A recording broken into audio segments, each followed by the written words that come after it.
हजरत जनाब अय्यूब अलैहिस्सलाम शदीद अलील हो गए, शदीद बीमार है। 16 साल गुजर गए बीमारी को।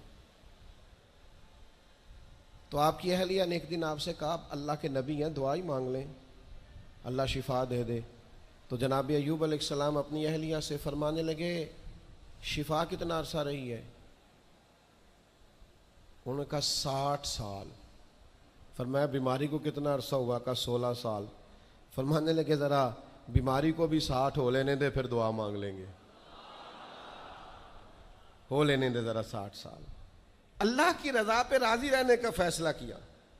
आपकी ज़ुबान मुबारक से ये जुमले निकले कि 60 साल हो जाएंगे तो कर लूँगा दुआ, अल्लाह ताला ने उसी वक्त शिफा अता फरमा दी।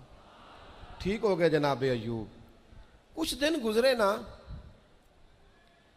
तो आपकी अहलिया ने एक सवाल पूछा। कहने लगी, अय्यूब ये बताइए, आपने बीमारी भी देखी, शिफा भी देखी, बीमारी ठीक थी कि शिफा? तो आप फरमाने लगे, सारे दिन ही अल्लाह के हैं, जिस हाल में रखे ठीक है। वसल अच्छा है ना फिराक अच्छा है, यार जिस हाल में रखे वही हाल अच्छा है। मैं सारे दिन उसके हैं। लेकिन फरमाने लगे, अगर तुम मुझसे पूछो ना मेरी ज़ाती राय, तो बीमारी बड़ी अच्छी थी। उन्होंने कहा, यूं बीमारी अच्छी थी? आप फरमाने लगे, जब मैं बीमार था ना, तो 24 घंटे में एक बार मेरा रब मेरा हाल पूछता था। फरमाया 12 घंटे तो इस मज़े में गुजर जाते थे कि रब ने हाल पूछा है, और फिर अगले 12 घंटे मैं इंतज़ार करता था कि मेरा रब दोबारा कब हाल पूछेगा।